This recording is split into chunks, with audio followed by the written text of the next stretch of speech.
Hello hi ಗೆಳೆಯರೇ, ನಮಸ್ಕಾರ. ನಿಮ್ಮೆಲ್ಲರಿಗೋಸ್ಕರ ಒಂದು ಇಂಟ್ರೆಸ್ಟಿಂಗ್ ಸುದ್ದಿನ ತಗೊಂಡ್ ಬಂದಿದ್ದೀನಿ. ಅದೇನಂತೀರಾ, ನಮ್ಮ RCBಯ ಹುಲಿ, ನಮ್ಮ RCBಯ ರಾಜ, ನಮ್ಮ RCBಯ ನಾಯಕ ರಜತ್ ಪಟ್ಟಿದಾರ್ ಅವರ ಒಂದು ಸಿಮ್ ಕಾರ್ಡ್ ನ ಕಥೆ ಆಗಿರುತ್ತೆ ಫ್ರೆಂಡ್ಸ್. ಒಬ್ಬ ಛತ್ತೀಸ್ಗಢದ ಮನೀಶ್ ಅಂಬಾತ 23 ವರ್ಷದ ಹುಡುಗ ಏನ್ ಮಾಡ್ತಾನೆ ಅಂದ್ರೆ, ಒಂದು ಟೆಲಿಕಾಂ ಕಂಪನಿಗೆ ಒಂದು ಸಿಮ್ ಕಾರ್ಡ್ ನ ಖರೀದಿ ಮಾಡಲು ಹೋಗ್ತಾನೆ. ಆ ಸಿಮ್ ಕಾರ್ಡ್ ನ ಖರೀದಿ ಮಾಡಲು ಹೋದಾಗ ಸಿಮ್ ಕಾರ್ಡ್ ಕಂಪನಿಯವರು ರಜತ್ ಪಟ್ಟಿದಾರ್ ಅವರ ಒಂದು ಸಿಮ್ ಕಾರ್ಡ್ ಬಂದ್ಬಿಟ್ಟು 90 ಡೇಸ್ ಇಂದ ಇನ್ಆಕ್ಟಿವೇಟ್ ಆಗಿದೆ ಅಂತ ಹೇಳ್ಬಿಟ್ಟು ಆ ಸಿಮ್ ಕಾರ್ಡ್ ನ ಆ ಹುಡುಗನಿಗೆ ಕೊಟ್ಬಿಡ್ತಾರೆ ಫ್ರೆಂಡ್ಸ್. ಅಸಲಿ ಕತೆ ಇಲ್ಲಿಂದನೇ ಶುರು ಆಗೋದು ಫ್ರೆಂಡ್ಸ್. ಆ ಸಿಮ್ ಕಾರ್ಡ್ ನ ಆಕ್ಟಿವೇಟ್ ಮಾಡಿದಂತ ಹುಡುಗ ಕೆಲವೇ ಕ್ಷಣಗಳಲ್ಲಿ ವಾಟ್ಸ್ಆಪ್ ನ ಆನ್ ಮಾಡ್ತಾನೆ. ವಾಟ್ಸ್ಆಪ್ ಆನ್ ಮಾಡಿದ ನಂತರ ರಜತ್ ಪಟ್ಟಿದಾರ್ ಅವರ DP ಬಂದ್ಬಿಡುತ್ತೆ. ಆ ಹುಡುಗ ಅಷ್ಟೇನು ಸೀರಿಯಸ್ ಆಗಿ ತಗೊಳ್ಳೋದಿಲ್ಲ. ಅದ ನಂತರ ಆ ಹುಡುಗ ಮನೆ ಹೋಗ್ತಾನೆ. ಮನೆ ಹೋದ ನಂತರ ಕೆಲವೇ ಕ್ಷಣಗಳಲ್ಲಿ ಆ ಹುಡುಗನಿಗೆ ನಮ್ಮ RCBಯ ಕಿಂಗ್ ಕೊಹ್ಲಿ ಅವರ ಕಾಲ್ ಬರುತ್ತೆ, ವಿರಾಟ್ ಕೊಹ್ಲಿ ಅವರ ಕಾಲ್ ಬರುತ್ತೆ. ಹಾಯ್ ರಜತ್, ಹೇಗಿದ್ದೀರಾ, ಚೆನ್ನಾಗಿದ್ದೀರಾ ಅಂತ ವಿರಾಟ್ ಕೊಹ್ಲಿ ಅವರು ಮಾತಾಡ್ತಾರೆ. ಅದನ್ನ ಯಾರೋ ನನ್ನ ಫ್ರೆಂಡ್ಸ್ ಪ್ರ್ಯಾಂಕ್ ಕಾಲ್ ಮಾಡ್ತಾ ಇರಬಹುದು ಅಂತ ಹೇಳ್ಬಿಟ್ಟು ಆ ಹುಡುಗ ಅಷ್ಟೇನು ಸೀರಿಯಸ್ ಆಗಿ ತಗೊಳ್ಳೋದಿಲ್ಲ. ಅವನು ಪ್ರ್ಯಾಂಕ್ ಮಾಡಿಬಿಟ್ಟು ಕಾಲ್ ನ ಕಟ್ ಮಾಡ್ಬಿಡ್ತಾನೆ.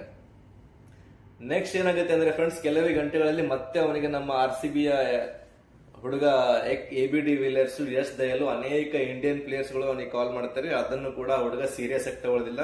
ಈ ವಿಷಯನ ತಕ್ಷಣ ತಿಳಿದಂತ ನಮ್ಮ RCBಯ ಹುಲಿ ರಜತ್ ಪಟ್ಟಿದಾರ್ ಅವರು ಏನ್ ಮಾಡ್ತಾರೆ ಅಂದ್ರೆ, ಹಲೋ ಯಾರಿದು, ಇದು ನನ್ನ ನಂಬರ್ ಅನ್ನು ರಿಟರ್ನ್ ಕೊಟ್ಬಿಡು, ಇಲ್ಲಾಂದ್ರೆ ನಾನು ಪೊಲೀಸ್ ಕಂಪ್ಲೇಂಟ್ ಕೊಟ್ಬಿಡ್ತೀನಿ ಅಂತ ರಜತ್ ಪಟ್ಟಿದಾರ್ ಅವರ ಮನೀಶ್ ಎಂಬ ವ್ಯಕ್ತಿಗೆ ಒಂದು ವಾರ್ನಿಂಗ್ ನ ಕೊಡ್ತಾರೆ. ಈ ವಾರ್ನಿಂಗ್ ನ ಸೀರಿಯಸ್ ಆಗಿ ತಗೊಳ್ಳದೆ ಇರತಕ್ಕಂತ ಮನೀಶ್ ಏನ್ ಮಾಡ್ತಾನಂದ್ರೆ, ಹೌದಾ ನೀವು ರಜತ್ ಪಟ್ಟಿದಾರ್ ಮಾತಾಡ್ತಿದ್ದೀರಾ, ಹಾಗಾದ್ರೆ ನಾನು ಮಹೇಂದ್ರ ಸಿಂಗ್ ಧೋನಿ, MS ಧೋನಿ ಮಾತಾಡ್ತಾ ಇದ್ದೀನಿ. ಇದರಿಗಿಂತ ಮುಂಚೆ ವಿರಾಟ್ ಕೊಹ್ಲಿ ಅವರು ನನ್ನ ಕಾಲ್ ಮಾಡಿದ್ರು. ವಿರಾಟ್ ಕೊಹ್ಲಿ ಅವ್ರಿಗೆ ಹೇಳ್ಬಿಡಿ ರಿಟೈರ್ಮೆಂಟ್ ತಗೊಳಕ್ ಹೋಗ್ಬೇಡಿ ಕ್ರಿಕೆಟ್ ಇಂದ ಅಂತ MS ಧೋನಿ ಅವರು ನಿಮ್ಗೆ ಮೆಸೇಜ್ ಕಳಿಸಿದ್ದಾರೆ ಅಂತ, ನೀವು ಅವ್ರಿಗೆ ಈ ಮೆಸೇಜ್ ನ ಅವ್ರಿಗೆ ಕನ್ವೆ ಮಾಡ್ಬೇಡಿ ಅಂತ ಹುಡುಗ ಮತ್ತೆ ಕಾಮಿಡಿ ಮಾಡ್ತಾನೆ.